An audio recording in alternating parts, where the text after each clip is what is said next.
मनीषा जो बेटी है उसका मर्डर केस अभी सॉल्व होने ही वाला है।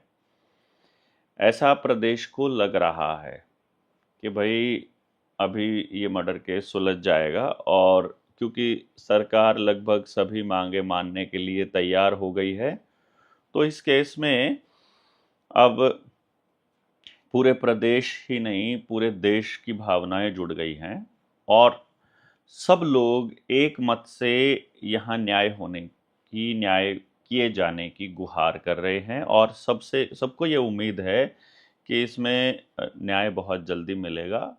जो अपराधी है उसकी गिरफ्तारी होगी, जो जांच है वो सीबीआई से करवा दी जाएगी। इसके लिए खुद नायब सिंह सैनी ने बोल दिया है कि भाई हम सीबीआई से जांच करवाएंगे, जो मुख्यमंत्री है हरियाणा का। पहले भी मुख्यमंत्री बोल रहा था कि एक एक पल की खबर मुझे है, तो अगर एक एक पल की खबर नायब सिंह सैनी को थी, तो इसका मतलब है कि जो मनगढ़ंत कहानी बनाई गई थी सुसाइड के बिंदु पर, वो भी उनके कहने या फिर उनकी रजामंदी या फिर उनकी नॉलेज में थी, और ये सब कुछ होने दिया। साथ ही साथ ये मसला भी निपटने ही वाला है, ऐसा लग रहा है सबको। तो करनाल के गढ़ी बीरबल से इंदरी वाले रोड पर भी एक 15 से 16 साल की लड़की की लाश मिली है। और अब यहाँ भी पुलिस ने वहाँ लोगों को जाने नहीं दिया है, किसी को कवर नहीं करने दिया है, क्योंकि अगर कवर कर लिया, पता लग गया, वहाँ के जो पत्रकार हैं अगर उनको देख लिया, तो उन्होंने अगर कहानी बयान कर दी, तो फिर पुलिस इसी तरह की कहानी दोबारा नहीं बना पाएगी। तो इसको एकदम चुपचाप तरीके से सॉल्व कर लिया जाएगा, क्योंकि हम सब लोग जो हैं वो घरों में सोए हुए हैं, और हमारे पास इतना समय नहीं है कि हम इन चीज़ों के ऊपर लगाएं, ऐसा सरकार को लगता है।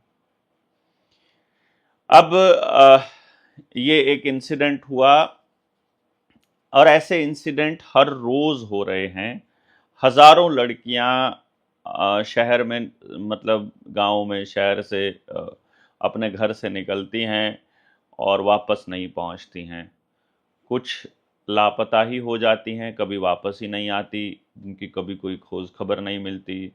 और कुछ की डेड बॉडी जो है कुछ दिनों के बाद मिल जाती है, और फिर वो एक खबर बनकर रह जाती है। मेरा जो उद्देश्य है वो आपका ध्यान उन बाकी सभी डेड बॉडीज़ की तरफ लेकर जाना है, कि उन पर हम लोग क्या सोच रहे हैं, उन पर हमारी क्या प्रतिक्रिया है, और उन पर हम क्या कर रहे हैं। क्योंकि मेरा ये एक बहुत ही पुराना वक्तव्य भी है कि हम लोग दिन रात अगर इस मिशन में लगे हुए हैं कि आप तक पहुंच भी नहीं पाते। कई बार धरने पर पहुंचने का बहुत मन होता है कि हमें वहां पहुंचना चाहिए था, तो हम अपने साथियों को बोलते हैं कि आपको जाना चाहिए, मैं नहीं पहुंच पाऊंगा, मेरी कुछ मजबूरियां हैं जिनकी वजह से मैं नहीं पहुंच पाऊंगा। अदरवाइज छोटी छोटी लड़ाई में जब हम लोग आगे खड़े मिलते हैं, तो इतने बड़े युद्ध में कैसे हम लोग पीछे रह सकते हैं, ये सोचने वाली बात है हम सब के लिए। तो मैं जो आपसे बात कर रहा था वो ये थी कि जो बाकी की जो हत्याएं होती हैं और जो लड़कियां लापता होती हैं, उनके विषय में हमने कभी नहीं सोचा। जनता सरकार मोर्चा के मंच पर हम लगातार आप लोगों को पेडोफाइल्स के बारे में बताते हैं, एलजीबीटीक्यू का प्रोपागेंडा चलाने वाले वर्ल्ड इकोनॉमिक फोरम के बारे में बताते हैं, ह्यूमन ट्रैफिकिंग के बारे में बताते हैं।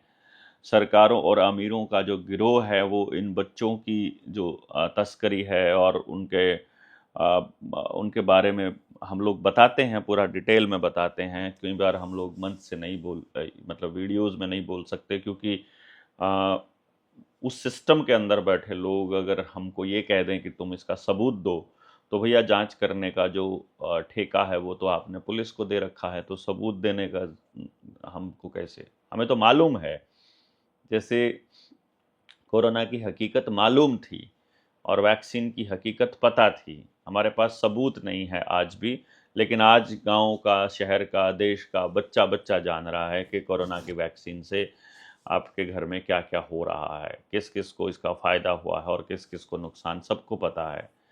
तो इसलिए क्या है कि एक बार आप कमेंट बॉक्स में लिखकर बताइए कि आपके आसपास कितने लोग मरे हैं उसके बाद में, और अब लोग क्या कहते हैं, क्या लोग वाकई ऐसा मानते हैं कि कोरोना की वैक्सीन अच्छी थी और हम सबको लगवानी चाहिए थी, या अब उनको कुछ समझ में आया हुआ है।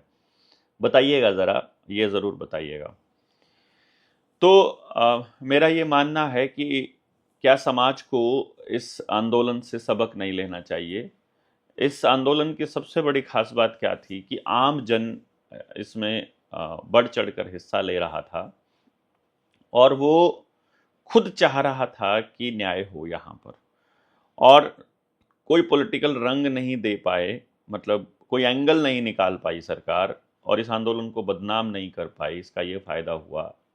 और जिस वक्त सरकार ने मैनिपुलेट करने की कोशिश की तो पूरा गांव फिर एक साथ इकट्ठा हो गया, और सिर्फ एक गांव के इकट्ठा होने से, गांव के रास्ते बंद करने से सरकार को दोबारा से निर्णय लेना पड़ा कि हम वही सब करने को तैयार हैं जो आप करवाना चाहते हैं। यहां से आपको एक बात समझ में आनी चाहिए कि गांव यदि तय कर ले, ग्राम सभा यदि तय कर ले, तो सरकार की कोई औकात नहीं है कि वो किसी भी चीज़ के लिए आपकी ज़मीन का अधिग्रहण ज़बरदस्ती कर सके, गाँव के ऊपर कोई कानून ज़बरदस्ती थोप सके। केवल आपको अपना बीज और पानी अपने कंट्रोल में रखना है। आदमी हमारे पास कम नहीं है, अपना काम कर लेंगे। मशीन नहीं भी होगी, बिजली नहीं भी होगी तो भी चला लेंगे काम। मोबाइल नहीं भी होगा तो भी चला लेंगे काम। और मोबाइल के, बिजली के और मशीनों के इस्तेमाल को बंद करने से नुकसान हमारा नहीं होता है, हमारा तो फायदा होता है। बिना मोबाइल के रहकर देखो आप, एक दिन आप एकदम फ्रेश फील करोगे, और शरीर का काम करके देखो आप, एकदम हेल्दी फील करोगे, और खर्चा कुछ होना नहीं है।